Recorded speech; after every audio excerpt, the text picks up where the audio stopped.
In today's video, we're going to be ranking our top offensive linemen in the 2024 NFL Draft. We'll first start with our offensive tackles and then get into our interior guys. So let's get into it. At number one for tackles is going to be Joe Alt, the consensus number one tackle. And I agree with the consensus. As pretty much everyone has Joe Alt as the number one tackle. This is a big guy, 6'8", almost 6'9", 320 pounds. Long arms, 34-inch arms, and he is just the complete package. As a run defender, for someone who's 6'9", he plays with a low pad level, which is surprising. He can really get under defenders' pads and leverage them off the ball. He has strong legs, a strong lower body, consistent leg drive.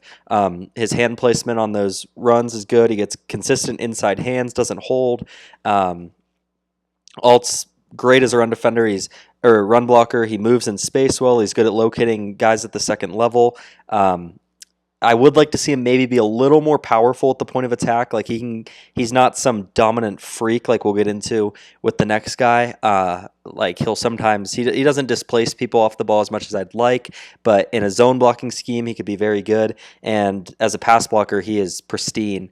His hand usage is amazing. He's only like 21 years old. He'll be one of the youngest guys in the draft, and he plays like a seasoned vet. He uses independent hands. He'll fake with one arm and then do a move with the other. He's very smart. He doesn't let defenders into his pads very often, and when he does, he has enough anchor to sustain those power rushes. That's the other area. Just his overall power profile isn't elite. That's really the only knock on him.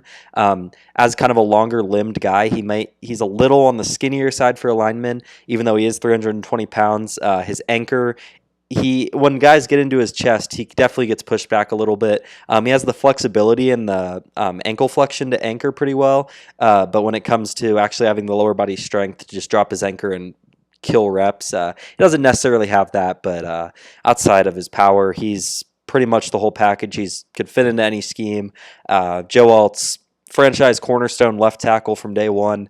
I see no problems with him going in the top 5 picks. So really like Joe Alt. We get to number 2, J.C. Latham from the Alabama Crimson Tide. And like I mentioned on the alt thing, J.C. Latham is powerful. One of the strongest, one of the most powerful guys at the point of attack that I've ever seen. If he's able to get hands on you, you're probably ending up on the ground. He just displaces people off the ball. And I think his best reps are the best reps of anyone in this class. I mean, his highlight reel is spectacular. It's just the down-to-down consistency that worries me a little bit with Latham, but he's a massive human, 6'6", 340 pounds, and that was the combine weight. I think he actually played closer to like 360, and then 35-inch arms. He's just a Goliath out there. I think he fits best as a right tackle, and that is just because I don't think his pocket range is the best. But for someone who's 340 pounds, he can still cover pretty wide rushes, and that's what I really like about him. Most guys that are that big and powerful can't really be trusted on an island necessarily because they're just slow-footed. But he's a guy, even though he's not some elite tester, for his size, he is definitely a good athlete. He moves well. He's actually better graded out in zone blocking than gap blocking, which is surprising. But it kind of just solidifies the thought that this guy can move. He can play in any scheme. He's good in the open field. He'll just dismantle corners and safeties if he gets hands on him. And the thing I love about him is his anchor and his grip strength. If he's able to get hands on you, which he does most of the time because he has 35-inch arms, he just ends reps. His grip strength is spectacular.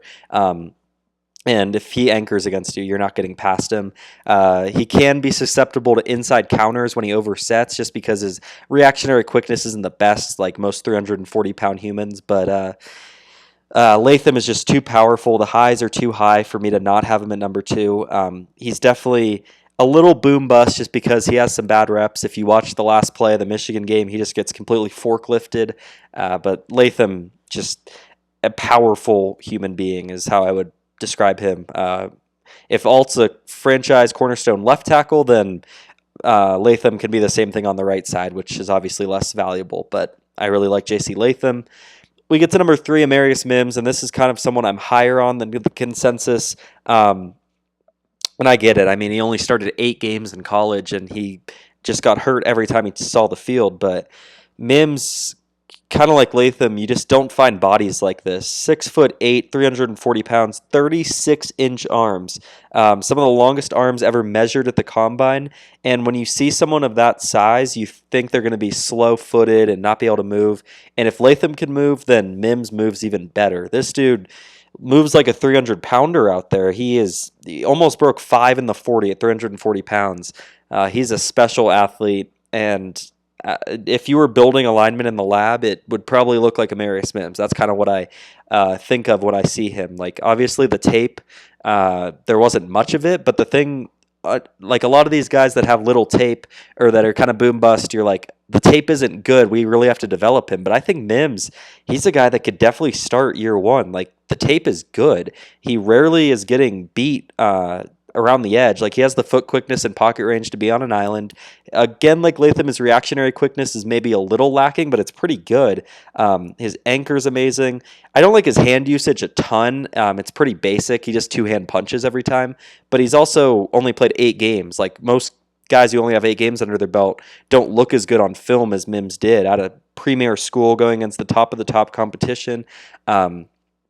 So the only thing that I really have a concern about with Mims is just the injuries. In his game, like on film, the only real negative I have is just him locating at the second level. He overextends a lot, and his balance at the second level isn't great. He'll fall off blocks sometimes, but man, he's powerful. He can move in space. He has a great anchor. His hands, while they're not creative, they're effective because of how long he is. And he doesn't overset very often. I like his footwork for the most part. Like, this isn't really a guy that needs a ton of development, especially for someone who's only played 8 games. It's not like you're taking a project. You're getting a guy who can play pretty early on while having, superstar upside is maybe underselling it. I mean, this guy has the tools to be potentially one of the, a Hall of Fame lineman or something. Not saying he's going to be, but he has those type of tools. You don't see guys that are this size that can move as well as he does very often. But he's definitely a risk because of the injury history and the lack of film, obviously. And we get to number 4, Olu Fashanu. This most people's number 2 tackle, I would say, and just someone I've cooled on a little as the process has gone on. I get it. He's a great pass protector, and that's why he's number 4 on my list. This is a great tackle class. So being number 4, he's still in the top 15 of overall prospects on my board, but it's just compared to the other guys, I really don't like his run blocking. He falls off blocks a ton. His hand placement on blocks is terrible. He comes off with wide, late hands often. He's not very powerful at the point of attack. He has very small hands, which I don't think contributes a ton to that, but it's just another negative. And he's just not a very good run blocker, and he doesn't really project to be a good run blocker. Like, he moves decently well in space. His balance is a little questionable, and he just has a ton of technical things to work on in the run game. But as a pass protector, this guy's pristine. He clearly has the pocket range to guard wide rushes. His anchor is phenomenal. He has the flexibility and the lower body strength to just anchor against anyone. Pretty good length, 34-inch arms. On the shorter side for this class, but for overall tackles, that's fine. 6'6", 310 pounds. He can be susceptible to bull rushes a little bit, like initially, just because his upper half is kind of lacking some strength, so he'll kind of get pushed around. But then when he drops his anchor, he just is phenomenal. His anchor is probably as good as anyone in this class. Maybe not as good as JC Latham, but it's up there. When he's able to drop that thing, he just kills bull rushes. But if you're able to get first contact, he can kind of get pushed back initially. I like his hand usage. Could be a little more creative, but I like his independent hands. I don't think he allowed a sack in 2 years in college. Starting level, 2-time All-American, I believe. He's a pristine pass blocker, and I think his floor as a pass protector is as high as anyone, maybe outside of Joe Alt. But it's just the run blocking is such a concern, and if you can't block the run, there's going to be teams that just don't have you on your board. So just as an overall tackle, I'm not a huge fan, but it's hard to find a left tackle that can comfortably protect against Micah Parsons and Myles Garrett and those type of guys, and Fashanu is that guy. So Olu's number 4. We get to number 5, and this is definitely someone I'm lower on than consensus.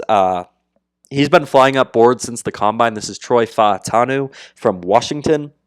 6'4", 315 pounds, good length. The before the combine, a lot of people thought he was kind of going to switch to guard, even though he played left tackle at Washington. But then the arms came in at 34 and a half, and you're like, okay, this guy's the length to play tackle. So what are the negatives in his game? And it's definitely not athletically. This dude is a freak athlete. I mean, he looked like a tight end at the combine moving out there. He moves fluidly. His pocket range is fantastic. His reactionary quickness is amazing. But somewhat similar to Olu in a way, I just don't like his power profile and his run game ability. He falls off blocks a lot. His hands aren't very great. He's an older prospect. He's almost like 24. I think he'll be 24 for most of his rookie year. And he's not technically refined as much as I'd like to see from someone that I'm taking super early on. He's not the biggest guy. He lacks a little bit of weight. His anchor isn't very good. So I think power rushes can definitely beat him. He does a good job with hands and pass protection, keeping defenders off his frame. But when defenders are able to get inside hands, he just kind of gets beat and can get walked back against power. So Fashanu is someone I'm not the biggest fan of, but he's a special mover, and I think he has a pretty high floor at guard if he does end up moving there. But just someone, I don't love the run game ability, and I don't love the power profile, so that's why I'm a little lower in him than consensus, I would say. We get to number 6, Tyler Guyton. This is kind of like Amarisu Mims, but just a little less polished, I would say. Almost 6'8", 320 pounds, 34-inch arms. I mean, he has everything you're looking for. He moves exceptionally well. He has the length and the pocket range, and his high-end outcome is definitely like a true starter, a true Pro Bowl level guy, but he's just so far away at this point. His hand usage is not good. His power profile, he plays with super high pads against the run. So he's someone that I see the upside, and I'm like, okay, he has to be 6 just because no one else below him has the upside that he does, but Guyton is just not someone I'm the biggest fan of. He's just so far away from being a good tackle at this point, and I struggle to see him really turning out super great if you're taking him in the top 20, 25 picks like some people want, but I see the tools for sure. We get to number 7, we have the best of the rest here. I watched 11 guys in total, but these are the top 10. Kyron Amagaji, this is one of my guys in this draft class. I'd be fine with him in the second round. He has elite length. He has 36-inch arms, 6'5", 320 pounds. This is a massive dude, but he also has good overall strength and athleticism. Like, I don't really see tools-wise what's wrong with him. I mean, he has the athleticism to guard a wide pocket. He has pretty good slide quickness, and then his power is pretty good. His anchor is really good. The biggest concerns are obviously he's coming from Yale. Like, you're not going against super high competition there. He just kind of got by his athleticism. I'd like to see him improve technically, hand usage and pass protection, and his ability to sustain down blocks. His just hands aren't that great, and he'll fall off blocks with balance a little bit. He does show a little bit of stiffness when he's moving and anchoring, but that's not the biggest deal to me. And then as a reach blocker, he's not super refined in that area. He ran a lot of gap scheme in college, but he's someone that the tools, I think he's getting a little underrated on the, if you're looking at boom bust guys, I think Amagaji is just as good as Guyton and Mims.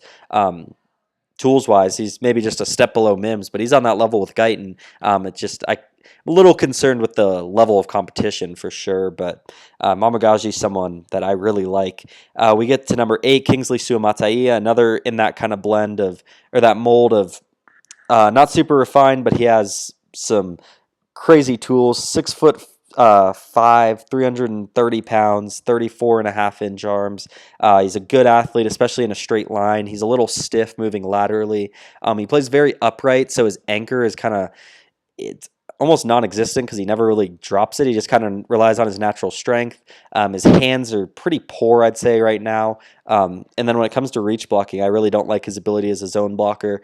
But those are things that can be taught, and you can't teach the length, the athleticism that he has. He's a former 5-star recruit. Roger Rosengarten, he's kind of like if you took Troy Fautanu and just made him like 5-10% worse at everything. This is a guy, 6'5", 308 pounds, 33.5-inch arms. So he's just like a little bit smaller than Fatanu in all aspects, but he's still an elite athlete. He's another one, moves like a tight end out there, but his profile is just so poor to me.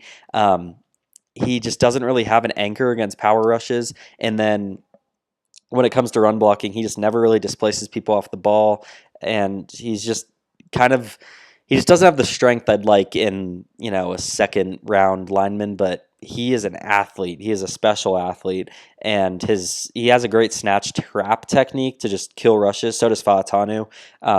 And Washington kind of is this unique thing where they like purposely overset, and then since they have such good athletes on the outside, they just kind of react and slide inside, and you sometimes get beat with inside counters. But I think that's more of just a product of the scheme than it is really Faatanu and Rosengarten getting beat, and I see that as a negative for some people. But yeah, Rosengarten, you just don't find movers like that at 300 plus pounds. Like I mentioned, he moves like a tight end, but I just don't like his power. And then Patrick Paul's he's an interesting one. He's 6'7", almost 6'8", 330 pounds, 36-inch arms. I mean, he is just a massive, massive tackle.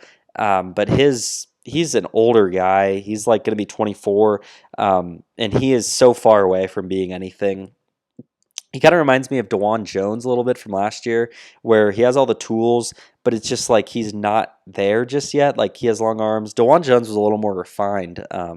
Paul is he plays so upright in run blocking. Like his pad level is so high that he just has no like leverage. Like he's 330 pounds. You want him to be displacing people off the ball, and he just doesn't have that. His slide quickness is a little lacking. His pocket range is a little limited, but he is a good athlete, and I think is like a developmental right tackle in the third round. You could get something, but people want this guy in like the first. I'm just like, he's a 24-year-old that's so far away from being anything good, and I'm just a little wary of that. But that's going to wrap up the tackle portion. We get to interior guys. This will be centers and guards combined, and we get to Talies Fuaga, who is a tackle, and I could definitely see him playing right tackle in the league, but I think he projects best as a guard, and I believe he will be used as a guard for most of his time in the league. But this guy, 6'6", 320 pounds, but then he only has 33-inch arms, and that's kind of the cutoff for a lot of teams, where it's like 33-inch arms, you really have to be pretty special at tackle to stick, and I just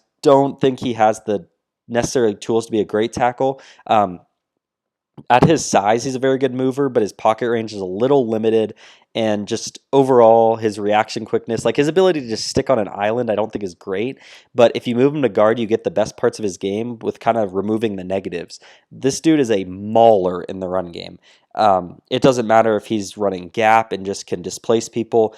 He'll push people 5 yards off the ball, no problem, and then climb to the second level. And this guy at the second level just wants to finish everything. He can miss guys, and his location and angles aren't great, but when he connects, he's just an absolute monster. He has some of the most powerful hands I've ever seen. When he gets hands on you, it's kind of like Latham. You just get rocked back. His anchor against power is exceptional. He has good hand usage and pass protection. The only thing I worry about is just his length. It can kind of let people into his frame, but he has a good anchor. And then if he does stick at tackle, just getting beat around the edge by wide rushes, I worry about his ability to really stick on those. But at guard, you're getting probably a Pro Bowl guard within his first contract. I mean, I don't really see a ton of negatives with him at guard. He's maybe not the most elite athlete, but he's still like a 85th percentile athlete, 90th percentile athlete, and he's big. He's just so good in run blocking, and his pass protection skills are adequate to above average, and you're getting maybe the best run blocking lineman in this class with Fuaga. We get to number 2. This is another converted tackle, but this is almost a guarantee that he will play inside. Graham Barton, he has less than 33-inch arms, so he is not sticking at tackle, but he's an elite athlete. He's kind of in that mold of Rosengarten and Faatanu, where his movement skills are great. Like his pocket range is exceptional, but it's just his power profile. I'm not the biggest fan of him necessarily at the point of attack and anchoring. He can kind of get pushed back with bull rushes, but he typically loses slowly because he has good hand usage and a decent anchor to kind of slow down rushes. But this guy moving in space is phenomenal. He's just a good player, and he's definitely going to play guard, but there's nothing stopping him from kicking out to tackle on occasions and playing center on occasions. Like, he's just a versatile chess piece on that offensive line that can be a starter at probably 4 out of the 5 positions, and be pretty elite. So Graham Barton's someone I really like. We get to number 3, Jackson Powers Johnson. This is another guy I like. I mean, he's kind of in that Fuaga mold where powerful player. He's definitely on the shorter side. Only 32 and a quarter inch arms. He has very short arms. He's going to be a center at the next level. There's some people that think he could play guard, and I think he could, but I think he fits best at center. He's a smart player. He's a young guy, but he is pretty refined. He does need to fix the penalty problem. He gets a little grabby when he gets beat. But this is one of the biggest centers that's ever been drafted. He's 330 pounds at center. He's just this tree stump of a guy. But when he gets hands on you, you're ending up on the ground. His motor is exceptional. When he's at the second level, he just levels people. He's not maybe the most elite athlete, but he is, for someone who's 330 pounds, he's a good athlete. He moves well in space. I think he'd be excellent in a gap scheme. Just an absolute mauler, and in pass protection he's pretty good. Didn't allow a sack this year. Won the best center in the country award as a junior. I mean, there's a ton to like with Powers Johnson. It's just, I'm ranking these guys at their position with positional value included, and I'm like, am I taking Graham Barton, who can be a good versatile guy, good at guard, or Powers Johnson, who's kind of a center, high floor center? I'm going to take Barton, but Powers Johnson is a guy I'm taking in the first, and if I'm willing to take a center in the first round, you must be very good, and Powers Johnson is. And then we get to number 4. This is Jordan Morgan, another converted tackle that is very likely going to play guard, but it's kind of a tough projection because I think the things he does best actually fit at tackle, and it's kind of tough to really project him to guard because he just doesn't have a smooth transition to guard like you see with a lot of people. But either way, Morgan, 6'5", 310 pounds, sub 33-inch arms, so that's kind of where you're getting the guard move to. His play strength is pretty good, but I love his footwork. He's just a smooth mover overall. His hand usage is exceptional. He's very creative and crafty with his hands to kind of fool people. He'll bait guys into swiping and just absolutely kill rushes, but again, kind of in that Graham Barton mold where he gets walked back by power a lot, doesn't displace people off the line. His power profile as a whole isn't exceptional. His pocket range isn't great. I just think he's kind of above average at everything. Like, as an athlete, he's not amazing. His strength is probably around average to above average. He has decent length if you're playing guard. He's a smart player. I struggle to see the first round hype that he's getting, but maybe if you need a guard late first round, I'd be willing to take him. But Morgan is an interesting one to me because play style wise, he fits best at tackle, but he's so limited arm length wise that he kind of has to play guard, so it's just kind of a tough projection, but I'm still a fan of Jordan Morgan. We get to number 5, Christian Haynes. This is someone another one of my guys. I'm kind of a fan of both of the mid-major schools here with Haynes. This is another great athlete, 6'3", 320 pounds, but he has good length, 33.5-inch arms. And his play strength is excellent. I don't really see him getting walked back by power a ton. He has a good anchor. His hands are pretty good. In run games, he gets a little wide with his hands, a little sporadic. And he'll leave his frame open a little bit. And he obviously, kind of like Amagaji, just didn't play the highest competition. If he had the film he had playing at LSU or something, I mean, this first-round guard for sure, but it's like you're UConn. You're not playing high-level competition. It's kind of tough projection, but the thing I love about him is zone blocking. If you have him and you're running outside zone, he's exceptional. Getting outside, sealing people off. He has the length and the technique to seal block or reach block very effectively. He's just great in the open field as a polar and outside zone. I really love him. But he can also play in a gap scheme. He's pretty powerful at the point of attack. It's really the competition level for me. And he's very tiny hands, like sub 9-inch hands, which is weird. And then he's like 24 and still has a little bit of technique to clean up. So that's just where he gets moved down. But Haynes is someone I really like on day 2 of the draft. And we get to the best of the rest. Zach Frazier. This is a powerful, smart center. If you draft this guy, probably second, third round, you're getting a starter. He's not the greatest athlete, but you don't really need to be at center. He's thickly built. He has decent length. And he's just a smart player. Like, he knows where to be. He's good with his hands. He doesn't get walked back by power a ton. Like, in the center, you just need someone who can kind of sustain blocks against nose tackles, and he's that guy. I don't see him ever being some dynamic threat at center, but you're getting a starter, and there's not a ton of guys that you can just be confident that you're getting a day 1 starter, and Frazier's one of those guys, but his ceiling is just limited. Dominic Pooney, this is an interesting one. He's a guy that has pretty good length, nearly 34-inch arms, played tackle in college, but I think he could play tackle, he could play guard, he could play center, but he's just not going to be elite at any of them. But as a 5th, 6th lineman that can play anywhere across the line, that's a valuable piece. He just his power profile is a little limited, but he's a good mover, not a great athlete, just solid athlete, solid power profile overall. His hand usage is exceptional. I really love that. He's creative with his hands, crafty with his hands, and he does a good job keeping defenders off his frame. So Pooney, third round guy that can be a good depth piece at all tackles positions and be he's starter caliber for the NFL for sure. Cooper Beebe, this is one that some people have as like a first round guy. Some people have him as a 4th round guy. I'm more closer to the 4th round ish, but I think he's a 3rd round prospect. He's a tree stump. He's this short, stocky guy with very short arms, like 31-inch arms. It's just kind of funny seeing him out there. He's built literally like a tree stump.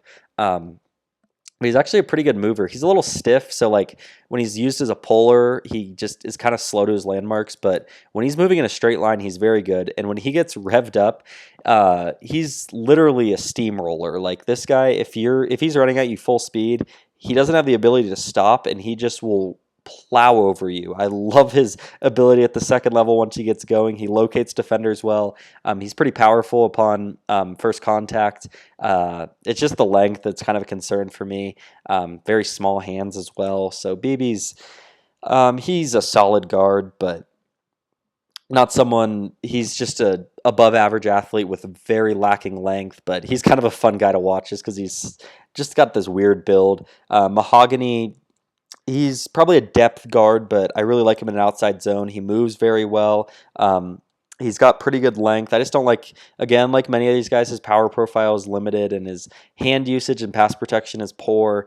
Boston College ran this weird offense, so he was really in pass protection, but he definitely, similar to his teammate last year, or sorry, not his teammate, Matthew Bergeron is from Syracuse, not Boston College. But anyways, they're very similar where they're really good in outside zone, very good movers. But if you want them in pass protection, they might struggle. But Mahogany is a backup that can play in an outside zone heavy scheme. I'd really like that. Mason McCormick, this is one that I've seen some people kind of have as like the steal of the draft. He's pretty long, 6'4", 310 pounds, 34-inch arms, and he's an exceptional athlete. His combine testing was elite. The elite testing doesn't quite show up on film, but he's still a good athlete. He's just kind of stiff, and he plays upright and lets people into his frame too often. I didn't see, playing at South Dakota State, you really want to see like dominance on the film, like a guy like Haynes or Amagaji. I saw that, and McCormick is just like, he's getting by. You see he's a good athlete, but if you look, pedestrian, or like you don't stand out at the FCS level, it's like, man, how are you going to look against NFL level talent? So that's kind of my concern with McCormick, but we're getting pretty deep into the guys here. So that's going to wrap up the video. Please let me know if you enjoyed, what you would change on my list. I'm always open for discussion, and as I mentioned on the other videos, I will be live tweeting the draft if you want to see that. So if you enjoyed, please like, comment, and subscribe, and I'll see you in the next one.